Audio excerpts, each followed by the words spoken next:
Bienvenidas y bienvenidos a una nueva emisión de su programa Con los Refugiados, que es una producción de Justicia TV junto con la Agencia de la ONU para los Refugiados, ACNUR. Como cada semana, hoy abordaremos un tema relacionado con las personas que llegan a México a solicitar asilo o que ya viven aquí como personas refugiadas. La condición primaria para que estas personas sean reconocidas como refugiadas tiene que ver con que tuvieron que dejar sus países de origen para salvar sus vidas, casi siempre de un momento a otro y trayendo consigo únicamente lo que traían puesto o lo que les cabía en una mochila. En los últimos años, como lo hemos ya comentado en otros programas, en otras emisiones, ha habido un incremento en el número de personas que están llegando a México para quedarse y que ya no ven a nuestro país solo como un lugar de tránsito. Se trata de familias completas o a veces también de familias dolorosamente rotas que tienen todo el ánimo de continuar con sus vidas y aportar a nuestro país. Entonces, porque en ese escenario cada vez es más fácil. Entonces, ¿por qué en ese escenario cada vez es más fácil que se reproduzcan sin cesar y de forma cada vez más violenta mensajes contra las personas refugiadas y migrantes? Por eso, hoy estamos aquí y ya quiero cambiar un poco el mood porque pretendemos hacer este programa también un programa muy propositivo. Por eso hoy tenemos a 3 especialistas que nos ayudarán a entender por qué parece a veces más fácil viralizar la xenofobia o el lenguaje de odio que la empatía. En primer lugar, quiero dar la bienvenida. Nos acompaña la escritora e ilustradora Danae Silva Montiel, creadora de la famosa página en Facebook, si no la conocen, búsquenla, llamada La Corregidora, sitio donde corrige y a veces reescribe una serie de encabezados para liberarlos de misoginia, racismo y xenofobia. Bienvenida, Danae. También hoy podremos dialogar con la doctora Fabiola Fernández Guerra, investigadora en temas de racismo, género y publicista y comunicadora social, creadora de la campaña Racismo en México, cuyo video viral, una de las más importantes piezas, hablaremos más adelante. Gracias también por estar con nosotros. Y para cerrar con las presentaciones de este panel, le doy la bienvenida a Jacobo Dayan, experto en Derecho Penal Internacional, Justicia Transicional y Derechos Humanos, docente, investigador, conferencista, columnista, una serie de más cosas, quien por varios años además fue el director de contenidos del Museo Memoria y Tolerancia. Muchas gracias por estar con nosotras y bienvenidas y bienvenido. Pero no quiero desaprovechar más el tiempo, así que voy a iniciar contigo, Jacobo, con una primera pregunta. ¿Cuáles son los detonadores de este discurso de odio contra las personas refugiadas y migrantes? ¿Y por qué no podemos, de alguna manera, como se llama este programa, viralizar la empatía? ¿O no parece tan sencillo? Sí, los discursos de odio se alimentan de 2 fuentes. Una, evidentemente, de los estereotipos, prejuicios, estos pensamientos irracionales que hay contra ciertos colectivos. Y en el otro sentido, cerrando la pinza, con estos miedos o frustraciones que existen en las sociedades, que buscan protegerse también de manera irracional en muchos casos, y entonces mediante los estereotipos y prejuicios combinados con estos miedos o frustraciones que existen en la sociedad, es que se genera este discurso de odio. Ahora, la pregunta siempre surge de cómo generar esta empatía. Bueno, es muy difícil generar empatía cuando desde el discurso oficial, el discurso en los medios, no se habla de los derechos, no se habla de las realidades de las personas migrantes y refugiadas, y lo que se hace es justificar política pública, ya sea en México o en otras partes del planeta, basado en intereses económicos, intereses geopolíticos, justificaciones, falsos debates de seguridad contra derechos, y eso es lo que está plagado el discurso público en nuestro país. Es decir, lo que tenemos son reacciones violentas en redes sociales, sobre todo en el discurso público, alimentadas con la política pública, el discurso oficial, la justificación o el análisis en los medios, que siempre justifican o pretenden darle un sentido a estas políticas restrictivas, a este rechazo al migrante, al refugiado, sostenido en una lógica, una falsa lógica, repito, de intereses geopolíticos o de intereses económicos. Basta recordar que cuando desde los Estados Unidos se impuso esta política ya en la actual administración, el presidente Andrés Manuel López Obrador realizó un evento festivo en Tijuana para hablar de que no nos iban a colocar aranceles a México a cambio de contener la migración y el refugio. Entonces, pareciera que la cosa correcta era la restricción de derechos, y entonces esto alimenta de nuevo, como un círculo vicioso, el estereotipo, el prejuicio y los miedos.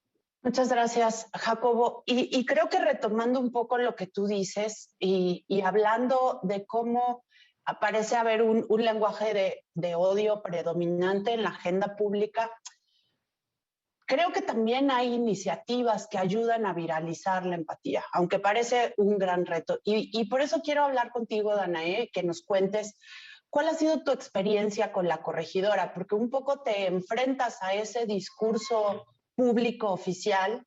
¿Y qué pasa cuando dejas en evidencia estos prejuicios? ¿Se hace la ola más grande? ¿Se crece más el odio?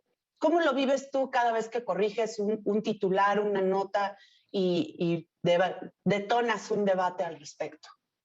Bueno, yo he visto un contraste muy grande entre el tipo de noticias que publico. Yo generalmente me enfoco en sexismo, entonces creo que actualmente la sociedad ha cambiado mucho y entonces lo entiende, porque cuando publico, critico algo, son ideas que ya las personas, en especial mujeres jóvenes que siguen la página, ya han analizado, lo han vivido, entonces ya están de acuerdo, ya lo comparten porque están de acuerdo. Y aun cuando es como algo nuevo para ellos, no es tan nuevo porque ya han pensado en eso. Pero cuando publico notas sobre racismo, sobre xenofobia, aún no existe ese análisis, aún las mismas personas que claramente se interesan por justicia social no lo ven tan obvio, ¿no? O sea, les cuesta, y muchas veces, por ejemplo, con otras notas de sexismo, yo publico y lo dejo, no agrego nada en comentarios, etcétera, pero cuando hablo de racismo, de xenofobia, tengo que meterme a los comentarios y explicar cosas que no son tan obvias, ¿no? Entonces, y lo veo porque, claro, el sexismo lo vivimos nosotras, tenemos, no sé, 20, 30, 40 años viviéndolo y es muy fácil entenderlo, pero con el tema de refugiados muchas veces solo conocemos lo que nos dice la tele, lo que, como decía Jacobo, ¿no? Lo que nos dicen que es, y entonces tenemos todos estos miedos. Algo que a mí me ha servido para explicar, por ejemplo, es con el sexismo, algo que pasaba en Ciudad Juárez cuando comenzaron los feminicidios, era que, claro, para los políticos era mucho más fácil decir que las mujeres que habían sido asesinadas lo eran porque estaban drogándose en la calle, porque eran prostitutas, porque merecían morir y porque era bueno para la sociedad que esas personas ya no existieran, ¿no? Porque eso es mucho más fácil crear todas estas ideas que poner alumbrado público, que ya dar transporte público a las mujeres, que hacer una ciudad segura. Entonces, algo que cambió mucho fue la narrativa de las madres que empezaron a hacer estas por las hijas, ¿no? Empezaron a hablar de las mujeres asesinadas como nuestras hijas, como mujeres que merecían vivir y no tanto como estas personas. Y creo que algo similar se puede hacer por los refugiados, que necesitamos hacer, ¿no? O sea, verlos como personas que merecen respeto y crear como más este análisis, mostrarlos como, pues, también el contexto que los ha traído a México o que los ha traído a atravesar a México. Pues ya hablo mucho.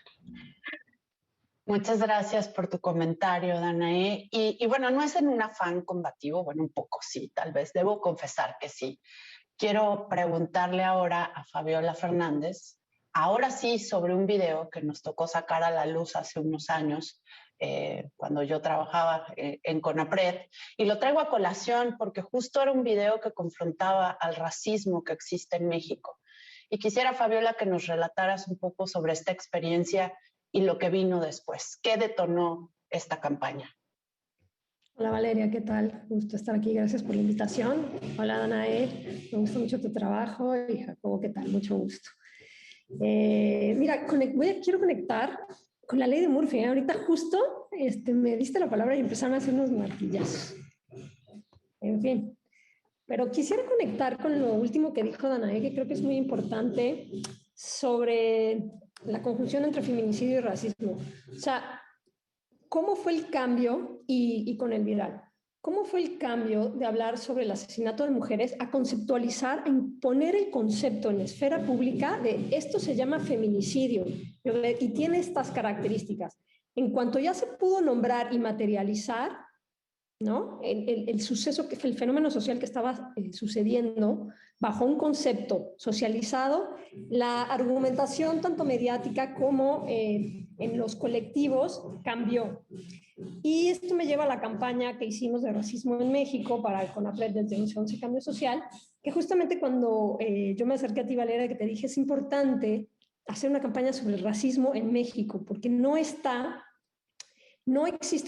una palabra que en la esfera pública describa claramente lo que está sucediendo y por qué, ¿no? Entonces, justamente cuando queríamos hacer esta campaña y cuando hicimos el viral, pensábamos en un segundo paso de decir, ¿qué vamos a hacer con el racismo en México? Pero durante la investigación previa del viral, no solo del viral, sino de la campaña y haciendo el testeo para ver con qué eslogan salíamos, cómo, preguntándole a la gente en las calles, veíamos que les decíamos, oye, ¿qué opinas del racismo en México? Esto hace 10 años y es interesante para traer a la discusión que está ahora. Esto sucedió en 2010-2011. Les preguntábamos, oye, ¿qué opinas del racismo en México? No, pues aquí no hay racismo, racistas los gringos. Así nos contestaban. Pero si les preguntábamos, oye, ¿y alguna vez tú has sentido que por tu color de piel o que por tus rasgos o algo te han hecho menos, te han discriminado, has sentido, uy, sí, se siente bien feo, me ha pasado que... Y entonces empezaban a contar su experiencia, ¿no? Pero que no la podían asociar con la palabra racismo porque esa palabra no estaba metida en la esfera pública a través de comunicación gubernamental, a través de comunicación social. Entonces, cuando surge la campaña de racismo en México, que le ponemos ese título y hicimos mucho énfasis en que se llamara Racismo en México, y sale este video al que haces referencia que se llama Viral Racismo en México, donde se hace una réplica del experimento de los muñecos que se hizo en Estados Unidos en los 40, que les preguntábamos qué muñeco con una metodología muy sencilla, ¿no? Muñeco blanco, muñeco moreno y por qué, cuál preferías y por qué. Claro, causa mucha polémica, pero causa mucha polémica porque esta incomodidad de expresar el racismo en México queda evidenciada en una pieza que mezcla dos cosas que son muy fuertes, ¿no? La inocencia de la niñez con la programación estructural racista de México. Entonces, es un choque que lo que me preguntas, ¿cuáles fueron las reacciones después? Yo tuve la fortuna de, en ese momento, poder hacer mi doctorado y meter como tema de investigación los resultados de qué se discutió durante el primer año solo en el canal de videos de YouTube Racismo en México con respecto al viral. Y fue muy duro porque tres puntos, ¿no? Pero que creo que marcan mucho también el termómetro con respecto a la xenofobia, porque yo creo que xenofobia y racismo en el caso mexicano explica mucho los discursos de odio. Porque también había un gran discurso de odio en las respuestas que se daban con respecto al viral. Y pasaban varias cosas. Uno, la responsabilidad sobre el racismo en México se centraba en las madres y padres de familia de esas niñas y niños. O sea, no había una reflexión sobre qué está pasando socialmente, sino era esas madres y esos niños y esos padres son quienes son racistas, ¿no? Entonces, que justamente era al revés, porque de hecho, las madres de familia que vieron las respuestas que habían dado a sus hijos con respecto a las preguntas que les hacíamos en este experimento, se quedaban tan sorprendidas y una de las cosas que nos decían es, pero yo no le eduqué así.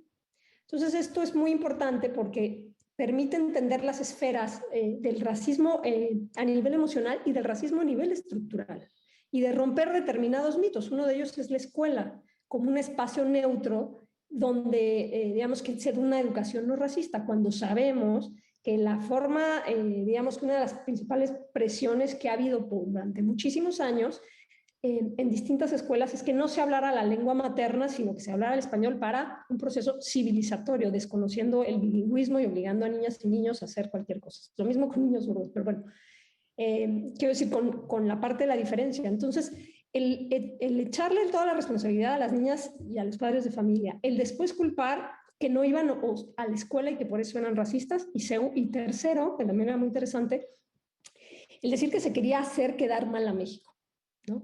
Entonces decían, quienes hicieron este video son las personas racistas y quieren hacer quedar mal a México y el orgullo mexicano, ¿no? Que es muy fuerte porque impide, o bueno, hay un autor que me gusta mucho que se llama Tim Van Dyke, que dice que lo que hay en común en distintas geografías con respecto al racismo y con respecto a la xenofobia, o sea, el racismo opera en distintas geografías de maneras diferentes, pero hay una cosa que tiene en común que es su negación. Entonces, ¿cuáles son los mecanismos en los cuales se niegan fenómenos como el racismo y la xenofobia? Y los va describiendo. Y en mi tesis doctoral es muy, muy interesante esa parte, porque yo hice el análisis de los comentarios comparado con las formas de negación y era un match perfecto. O sea, la teoría y la práctica coincidían de una manera absoluta a ese respecto. Entonces, yo creo que el problema de la xenofobia tiene que ver con que ya el caldo de cultivo es una población altamente racista y quienes vienen encajan en este arquetipo físico y cultural que es rechazado por esta sociedad. Pues me parece muy interesante que sentemos en este primer bloque las bases de cuáles son los motivadores, los detonadores de la xenofobia, del discurso de odio, que abramos un poco el debate de cuáles son buenos ejercicios en relación a cómo romper o intentar romper con ese hábito social, aparentemente. Vamos a tener que hacer un corte, no nos dejen, vamos a seguir hablando sobre esto. Sigan en su programa Con los Refugiados. Gracias por continuar en su programa Con los Refugiados, que es una producción de Justicia TV y la Agencia de la ONU para los Refugiados, ACNUR. Hablamos en el bloque anterior de por qué es complicado parar el discurso de odio, pero también sobre algunas de las acciones que lo han confrontado. Ahora quisiera abordar con nuestras invitadas y con nuestro invitado cuál es el rol que juegan los medios de comunicación y las redes sociales en la reproducción de este discurso. ¿Qué tanto afectan la creación de hashtags como la Lady Frijoles o encabezados de nos invaden, son un foco rojo de infección, colapsan ciudades y muchas de estas cosas que últimamente estamos viendo, estamos leyendo, tanto en las redes sociales como en algunos medios de comunicación? ¿Cómo impacta todo esto en la percepción que tenemos las y los mexicanos acerca de las personas refugiadas inmigrantes? Quisiera empezar contigo, Danae. ¿Qué opinarías al respecto? Uy, creo que es fatal. O sea, los titulares que he visto son terribles y muchas veces también esto, ¿no? A veces los titulares nos dan esta idea súper negativa sobre los refugiados inmigrantes, que cuando lees las notas no hay match, no es lo mismo. Por ejemplo, la semana pasada estaba viendo un titular que decía: migrantes centroamericanos cazan jaguares en México para vender sus pieles. Pero entrabas y en realidad eran 2 personas a las que habían detenido, porque sí, o sea, en efecto habían tratado, de hecho ni siquiera queda claro si habían quemado o habían tratado de quemar espacios para, matar jaguares, pero probablemente ni siquiera hubo una muerte, probablemente ni siquiera quemaron, y eran 2 personas. Entonces, pero si uno no se detiene a ver la noticia, te quedas nada más con la información de que migrantes en general vienen a México a quemar la selva y a matar a los animales como jaguares, ¿no? Entonces, eso pasa muchísimo. Muchas veces, si no es un tema que nos interesa, no nos ponemos a analizar lo que hay detrás de la información, ¿no? Simplemente vemos todos estos titulares y, como dicen, nos dan esta idea totalmente errónea de quién viene, de por qué viene, de quiénes son. Y y reproduce todos estos miedos que comentaba Jacobo. Otro problema también es que a veces sí conocemos refugiados, pero como no entran dentro de esas características, no los consideramos como parte de. En lugar de que nos cambien nuestro enfoque de quiénes son, decimos, bueno, es que esta persona es diferente, todos los demás son. Entonces, yo sí veo que pues es muy conveniente, no sé, que para los políticos, para los medios, hablar negativamente de los migrantes. También es una forma muy fácil de atraer comentarios a los periódicos, porque creo que lo que atrae más clics y comentarios es la gente enojada. Entonces, eso, bueno, les conviene, les genera dinero, a los medios les genera dinero, a los políticos les evita crear medidas para ellos, y el público nos quedamos con todas estas ideas negativas que se transforman en discriminación hacia los migrantes y refugiados. Gracias, Danae. Y Fabiola, a mí me gustaría que sobre esta misma pregunta ahondaras en lo que ya planteaste un poco. ¿Qué pasó con todas estas reacciones en aquel momento con unas redes sociales mucho más en ciernes, probablemente? Hasta recuerdo que hubo una parodia de Wherever Tomorrow. ¿Qué pasó en el debate que se desató con este viral y cómo influyó para abrir o no un cambio? Sí. Hay una cosa interesante, ¿no? De cómo hace 10 años fue recibido este tema, a cómo se puede hablar ahora. Hace 10 años fue incendiario y realmente fue interesante en el análisis de cómo se comportaban las redes sociales, porque digamos que cuando salió empezó así como, wow, no lo puedo creer, o sea, mucha sorpresa por esto que les digo de la mezcla de estas carpetas emocionales. Y el video sale en diciembre de 2011. Y en enero de 2012, Wherever Tomorrow hace una parodia donde, que estoy segura que ahora, a 10 años después, no creo que hiciera la misma parodia. Entonces hace una parodia donde pone a Yoda y a personajes así, y la idea era burlarse de lo que estaba sucediendo ahí, y lo que él dice, o sea, la estructura argumental no es una cuestión de racismo, es una cuestión de psicología de color, de blanco o negro. No pasa por el racismo. Interesante porque él también es una persona morena, y yo creo que en México, de alguna manera, por cómo es el racismo estructural, más o menos, pero algunas experiencias, pues, o sea, no se puede tapar el sol con un dedo, pues. Y lo que hace ese choque cultural es que, más bien este contraargumento, es que mucha gente empieza a argumentar que sí, efectivamente, que estupidez de video, quienes le siguen, ¿no? Entonces abre en ese momento una crisis en redes sociales, porque ¿qué hacemos con la campaña? ¿Contestamos, no contestamos? ¿Qué hay que hacer? ¿Cómo hay que trabajar? Que esa es otra cosa muy importante, ¿no?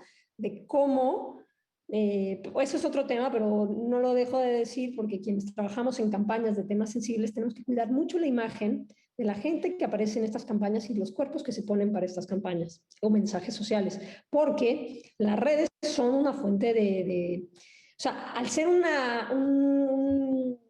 una plataforma impersonal, hace que sea mucho más sencillo ser violento y estar como muy encima, ¿no? Como generar comentarios que tal vez en persona no dirías. Entonces, se produce este choque, hay esta ola de crisis, hay como todo este grupo de gente diciendo que era una estupidez el video, que era una cuestión de psicología de color, pero como te digo, las cosas vuelven a tomar su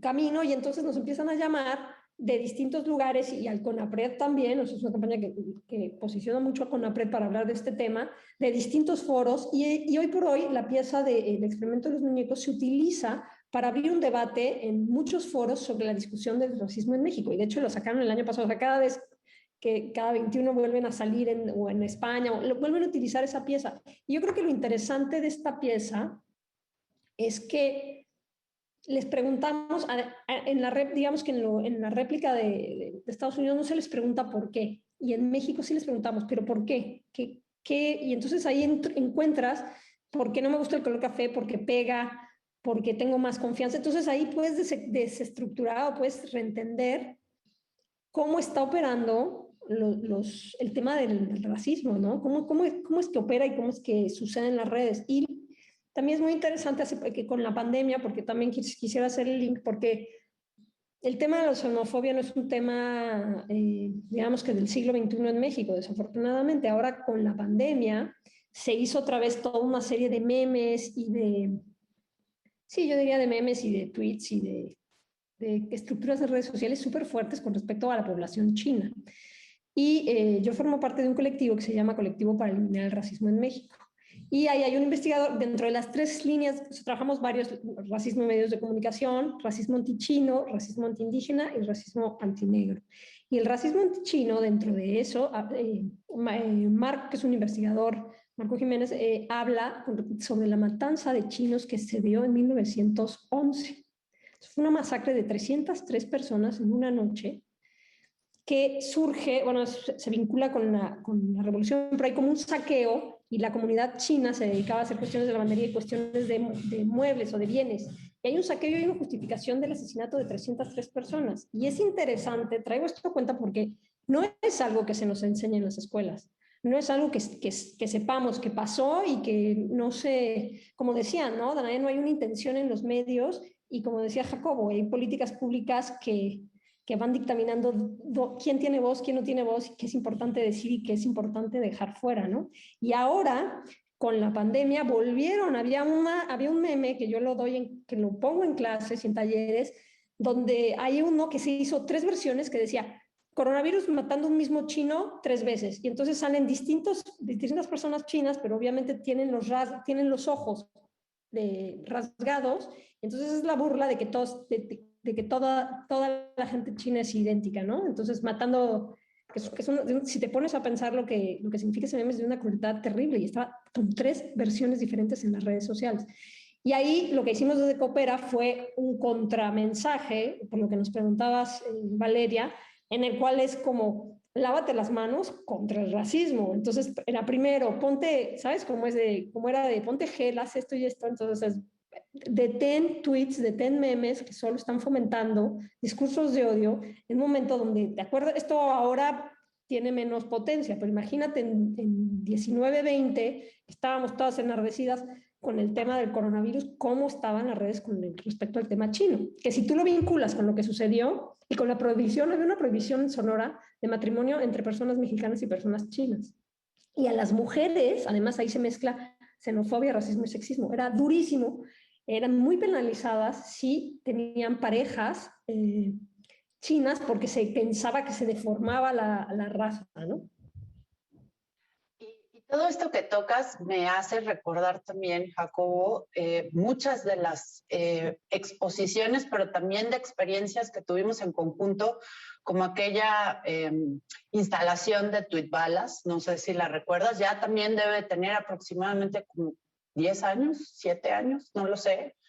Y era una instalación que hacía visible cada cuánto tiempo se emitía un tuit discriminador, y en esta instalación en el museo se disparaba una bala de tinta sobre un mapa en México. ¿Cómo ves en este momento, Jacobo, ese ambiente en los medios de comunicación, en las redes sociales, tal vez poniéndolo un poco en comparación ese antes y el ahora? Sí, lo que tenemos ahora es un refuerzo, evidentemente, por el crecimiento de las redes sociales, pero nada de esto ocurriría si no hubiera un correlato, es decir, tanto los medios de comunicación y las redes sociales, si no existiera el correlato, y entre comillas, de la realidad o de un fragmento de la realidad. Y en eso quisiera recurrir a una entrevista que dio en su momento Antonio Guterres cuando dejaba la titularidad del ACNUR, hoy Antonio Guterres, secretario general de la ONU. Cuando salía de la titularidad del ACNUR, dio una entrevista y él decía que entendía estas reacciones de la población, estos hashtags, este miedo, este temor infundado sobre personas refugiadas, porque la gente lo que ve en los medios es enormes cantidades de personas que se trasladan de un lugar a otro sin control alguno, sin administración de eso alguno, y lo que hay es la sensación del abandono, de que hay una brutal crisis, porque evidentemente los medios se centran en relatar la crisis y no el fenómeno completo, y no hay respuesta, nadie está a cargo de estos fenómenos. Y eso genera rechazo.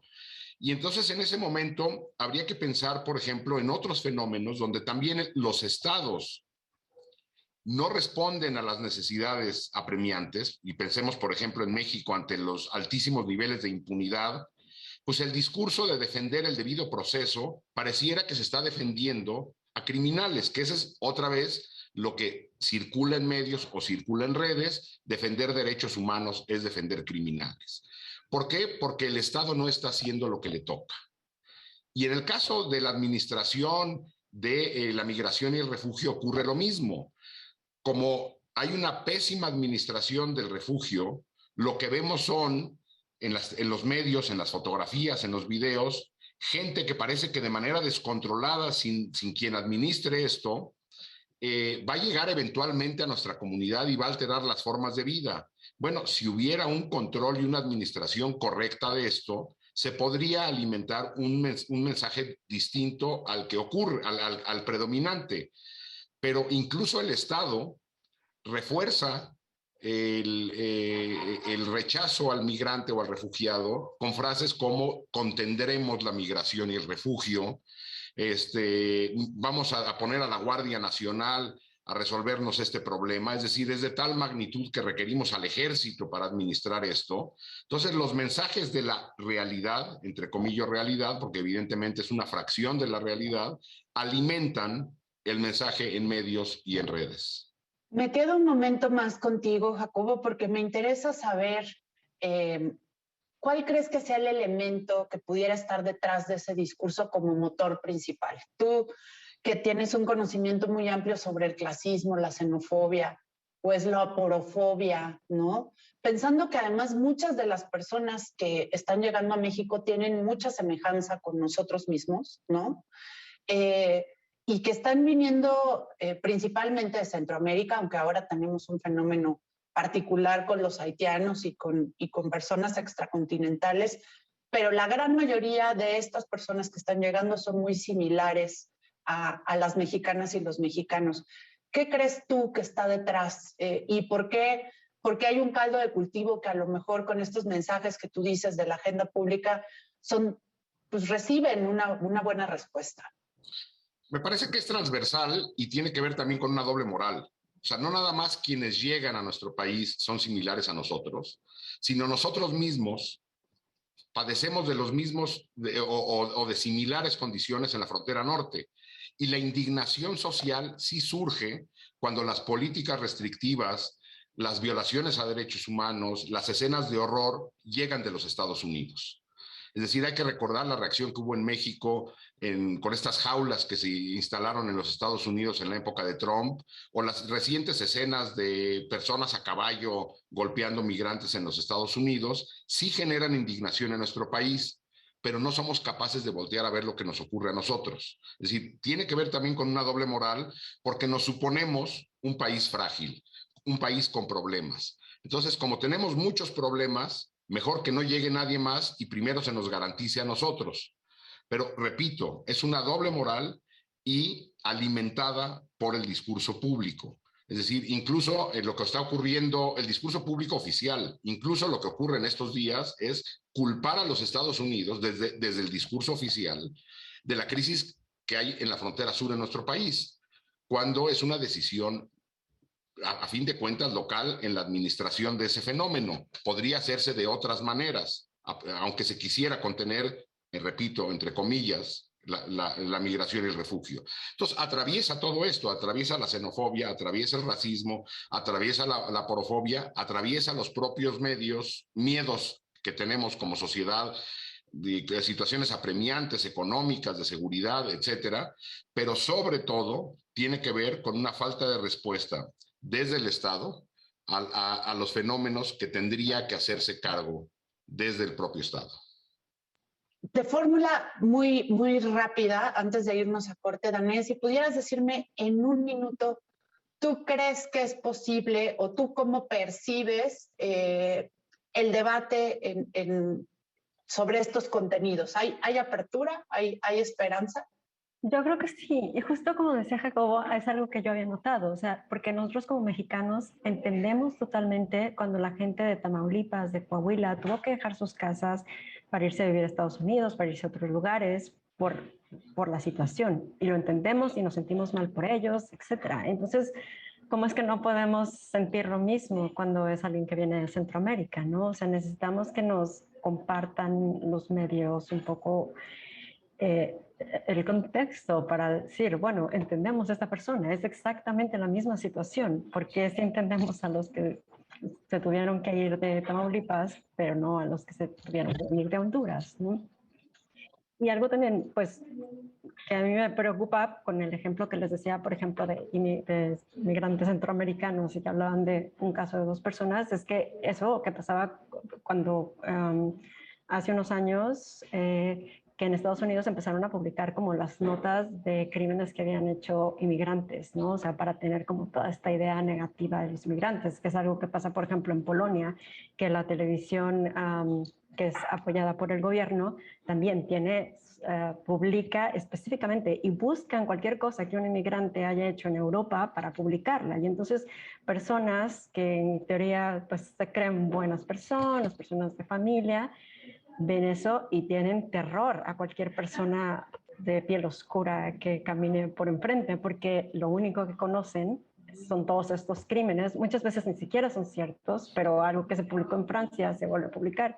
Y eso, o sea, estamos justo en el punto de o pasa eso en México o cambiamos todo el concepto y empezamos a empatizar más y a hablar de cómo la situación es tan parecida a México. Y sí. Pues muchas gracias, hemos hablado muchísimo, está súper interesante, necesitamos hacer un corte, les invito a que se queden con nosotros con los refugiados. Gracias por continuar con nosotros en su programa Con los Refugiados. En los 2 segmentos anteriores hemos estado analizando con este panel de expertos la generación de contenidos que está detrás de los contenidos que discriminan y por qué tienen tanta capacidad de reproducción, por qué parecen un virus o una medusa de mil digamos que no podemos acabar con él. En este último segmento quisiéramos que pudiéramos plantear las alternativas, el cómo sí, irnos con la sensación de que podemos combatir este discurso de odio y que en este caso podemos viralizar la empatía. Por ello, quiero preguntarle a los 3, y quisiera empezar con Fabiola, ¿qué podemos hacer para viralizar la empatía? ¿Cómo podemos generar campañas propositivas? ¿Tenemos las herramientas para poderlo hacer para que las personas refugiadas que se van a integrar a nuestro país no sufran de un ambiente tan hostil o incluso discriminatorio? ¿Cómo ves, Fabiola? Mira, yo hace poquito, hace como 15 días, estaba desayunando con una amiga y me hizo un comentario que me dejó pensando y después con este programa lo traigo a cuento. Entonces estábamos hablando sobre perros y gatos y ella me dijo algo así como, es que yo nunca había tenido perro y la verdad es que hasta que tengo perro puedo entender bien empáticamente de qué habla la gente que tiene perros, porque cuando no tenía sí entendía, pero no tanto. Entonces a mí me dejó pensando porque qué tanta cercanía necesitamos para tener o no empatía de qué fenómenos.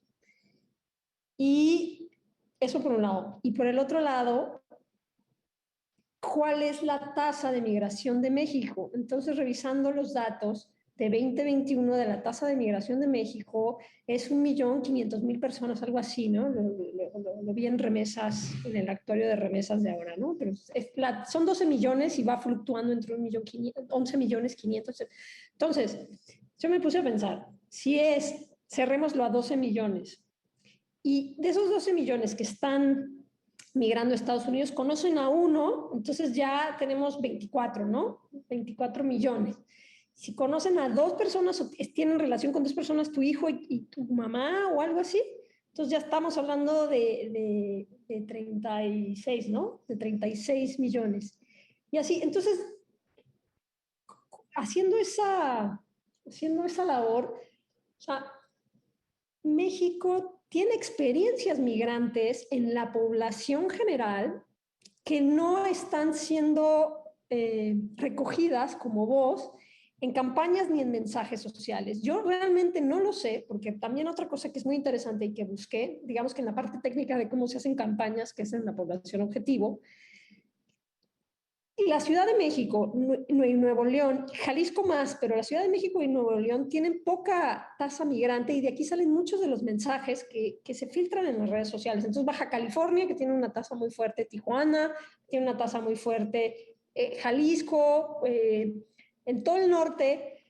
No sé bien qué está pasando ahí en términos de micro redes o en términos de qué está pasando. Colima, por ejemplo, con la gente que está regresando, con la gente mexicana. Entonces ahí hay mucha información que nos permite hacer una investigación previa para poder realmente entender cuáles son estas fibras emocionales que nos ayudan a hacer buenos mensajes para campañas, de su experiencia, cómo lo han vivido y de cómo desde su experiencia interactúan con este fenómeno. No lo sabemos. Yo no lo sé. Por ejemplo, si tuviera que hacer una campaña, diría, a ver, gente que ha migrado y que esté en relación con migrantes, ¿cómo la llevan? ¿Cómo la ves? ¿Qué sientes? ¿Qué entiendes? Yo creo que este es número uno. Y luego pienso en términos de campañas, hay dos campañas que a mí me encantaría hacer. La primera que me encantaría es que también en estos temas siempre nos centramos en país a donde llega la gente migrante, abre tus puertas. Y yo creo que hay que hacer como seres humanos en el planeta Tierra, tenemos que hacer una campaña fuerte de por qué está migrando la gente, qué está pasando, o sea, qué tipo de humanidad estamos haciendo que la gente tiene que salir de su país de origen a la fuerza, porque cuando es una migración voluntaria, fantástico, abres el mundo, viajas, creas tus alas y vuelas. Pero cuando es una migración por guerras, por intereses económicos, por cuestiones de cambio climático, a esa población objetivo, hasta quienes le tenemos que hablar de basta, dejen de destruir al mundo y de generar el fenómeno de la migración, no está en las campañas. Siempre está en las campañas de, bueno, a ver qué hacer, son amigas, son humanos, pero no está la parte así que corregir eso. O sea, ¿qué mundo nos están generando? ¿Qué mundo nos están gestionando? Y hay cosas muy concretas en términos de intereses, políticas públicas, agentes claves, a los cuales esas campañas se tienen que hacer. Se tienen que hacer. Entonces eso por un lado. Y por el otro lado, cuando ya está el fenómeno y está con las personas, hay campañas que me parecen interesantes, hay que cuidar los tonos de las campañas. Vi uno que me gustó que se llama, es de la Hamby Foundation, que se llama ¿Qué pasa si Manhattan? Y es interesante porque entra a la pantalla y en el video está la ciudad de Manhattan vacía, ¿no? Y ahora no me acuerdo exactamente, pero era el eslogan era ¿qué pasa si, es que no me acuerdo de la cifra, si era 1.511, no me acuerdo, pero ¿qué pasa si pongámoslo así, qué pasa si 1.5 millones de personas desaparecieran de repente? Si es en Manhattan te darías cuenta, pero si está sucediendo en Siria, no. Esa campaña a mí me dejó pensando, me gustó mucho el tono y me pareció muy buena, porque te permite entender dónde ponemos el foco y no, porque también cuando las campañas son muy de dolor, la gente generalmente ya no, estamos tan saturadas, ¿no? De tanta cosa que, ¿sabes? Que dices, ay, no la quiero ver, ¿no? Entonces yo creo que es importante el tono, es importante entender la barrera y sobre todo rescatar las experiencias de gente que yo estoy segura que aquí está abriendo la puerta a gente migrante por sus experiencias y por si yo sé lo que tú estás pasando.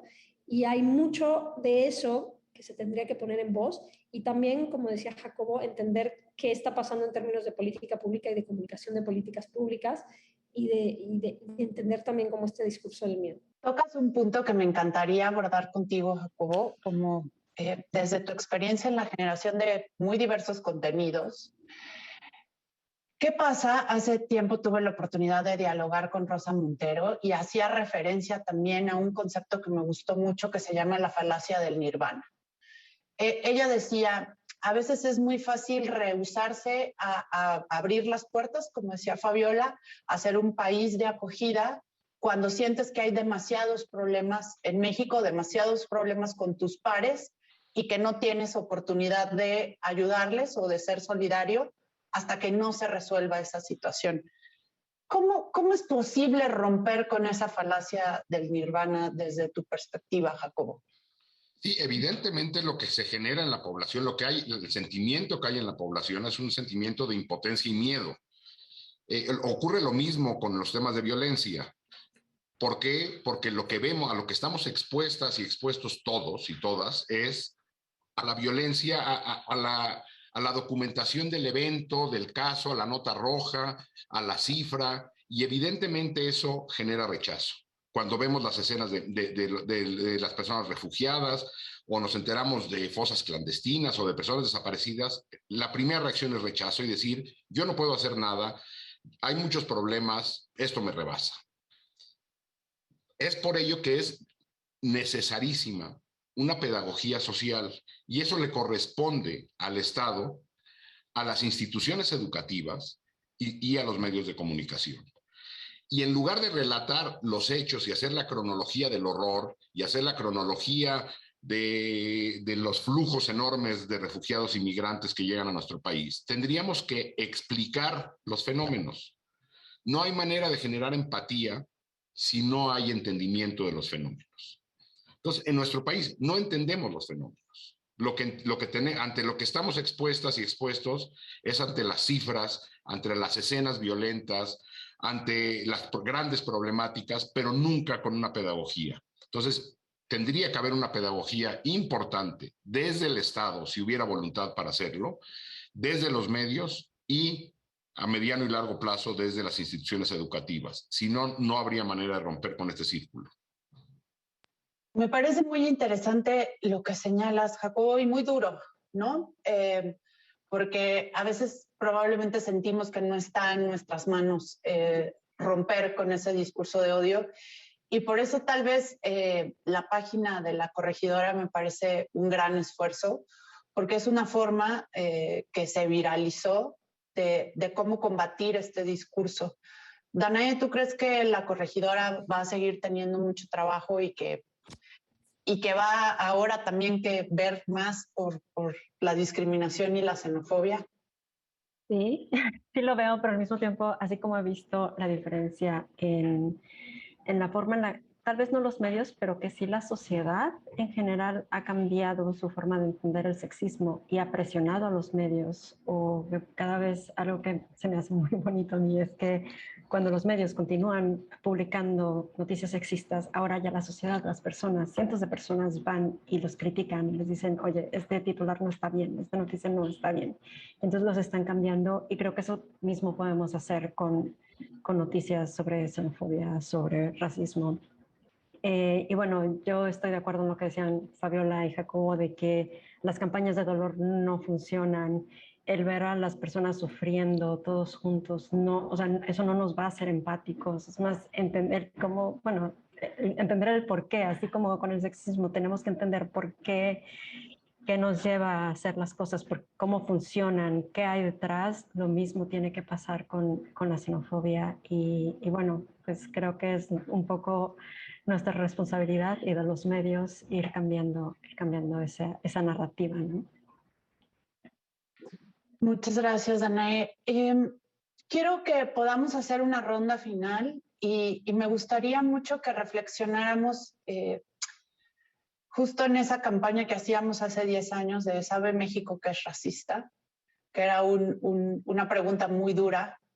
¿En dónde estamos y cómo podemos avanzar por una narrativa diferente, ¿no? ¿Qué podemos abonar desde los diferentes espacios en los que estemos para ayudar a que haya una bienvenida más abierta, para enriquecernos además? Porque creo que esto ya es un aporte un poco más personal. Creo que también tenemos que visibilizar lo que las personas refugiadas le aportan a México, ¿no?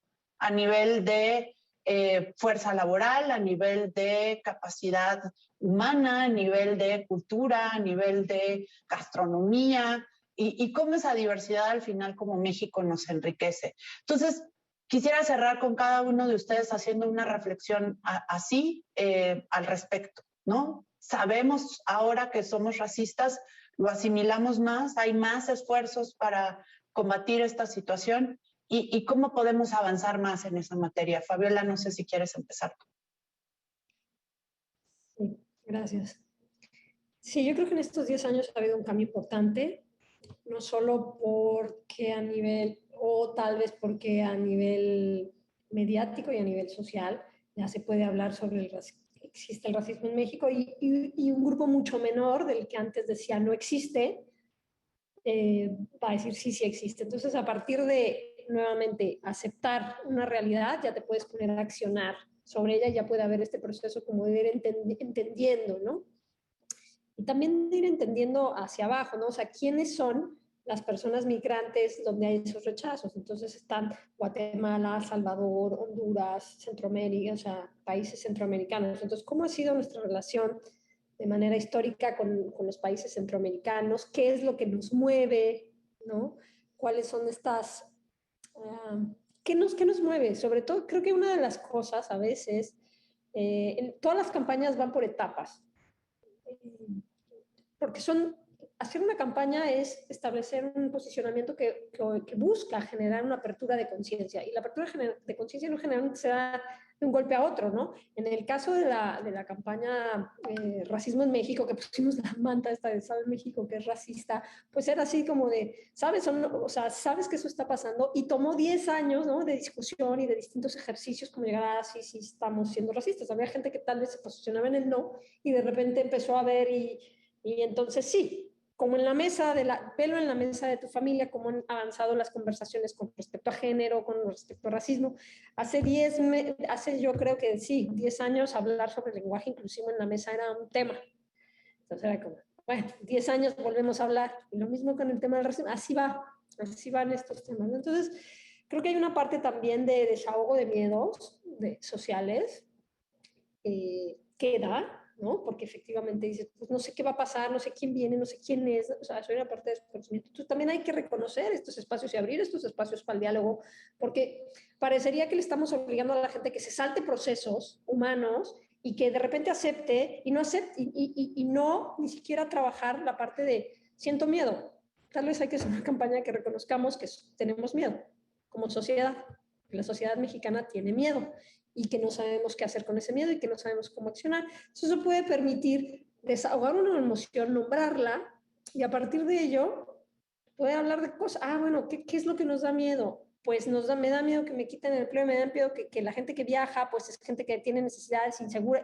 Entonces ya puedes ir deconstruyendo estos estereotipos y puedes ir platicando cómo efectivamente hay estrategias, ¿no? Esta estrategia mediática de análisis del discurso, donde que con el recurso de análisis del discurso se ven los encabezados de noticias, y que no es solo que suceda, como decía Danae, en México, ¿no? O sea, en muchos lugares, si el crimen, o sea, si un francés robaba no pasaba nada, pero si era una persona ecuatoriano roba, entonces para hacer en qué estamos haciendo énfasis y qué no. Entonces yo lo que creo así en corto, creo que no hay que saltarnos procesos, es importante reconocerlos. Creo que México es una sociedad racista y que tiene miedo a la otredad, que también ha tenido unas relaciones con la otredad dura. El mundo también es un poquito así. Entonces creo que tendríamos que empezar haciendo campañas que nos permitan entender cómo nos estamos sintiendo con respecto a la migración, honestamente, y de ahí ver sobre esto que sentimos, cómo se siente las personas que están aquí en México, y a partir de entender cómo nos vamos sintiendo quienes estamos en un mismo espacio, qué posibilidades hay de interacción. Yo creo que eso, hay que entender bien los pasos. Gracias. Pues estamos súper cortitos de tiempo, pero Danae y Jacobo, un breve mensaje final. Bueno, yo creo que todavía no entendemos que somos racistas. No, hemos avanzado un poco, pero creo que es muy fácil ver el racismo como víctimas, pero no nos entendemos a nosotros mismos, a nuestras mamás, a nuestros papás, a nuestros hermanos como racistas. Nos cuesta, pero en eso vamos. Creo que ha habido buenas campañas. Creo que lo que están haciendo actualmente actores como Tenoch Huerta, como Yalitza, como está cambiando la narrativa. O sea, todos estamos logrando entender cosas que hace apenas unos meses se les criticaba mucho, pero en cuestión de semanas, de meses, una vez que se habla de eso más público, que más personas tienen acceso a tener una conversación pública en Twitter o en otros medios, lo estamos, nos falta mucho, pero ahí vamos. Entonces, bueno, creo que si es trabajo de todos, vamos a avanzar. Muchas gracias, Jacobo. Sí, muy, muy breve. Estamos viviendo en el mundo situaciones límite extraordinarias. El secretario general de Naciones Unidas todavía en estos días lanzaba una alerta como diciendo algo tenemos que hacer en varios temas. Digo, ahí está la pandemia, el cambio climático, los temas de migración, refugio, y en países como México la violencia. Si los estados y la cooperación internacional están teniendo problemas para articularse, creo que ante estas situaciones extraordinarias la sociedad civil tiene que tomar decisiones también extraordinarias. Y ahí tendrá que cada quien tomar su decisión. ¿Cuál es el papel de los medios, de las iglesias, de las empresas, de la academia, de las instituciones educativas, de las empresas, etcétera, ante estas situaciones extraordinarias? Si seguimos haciendo lo mismo, estaremos caminando en una carretera donde al final pues, hay un abismo y parece que todos discutimos del abismo, pero seguimos derecho. Hay que tomar decisiones desde sociedad civil. Pues muchísimas gracias a las dos, a Jacobo. Ha sido un gusto platicar con ustedes, ha sido una conversación muy amena. Muchas gracias a todas y todos los que nos sintonizaron el día de hoy. Les esperamos la próxima semana en la próxima emisión de Con los Refugiados. Los invitamos a seguirnos en el Twitter de ACNUR México. Y pues muchas gracias, Fabiola, Danae, Jacobo, y a ustedes por haber estado acompañándonos durante esta conversación. Yo soy Valeria Berumen y les digo hasta luego.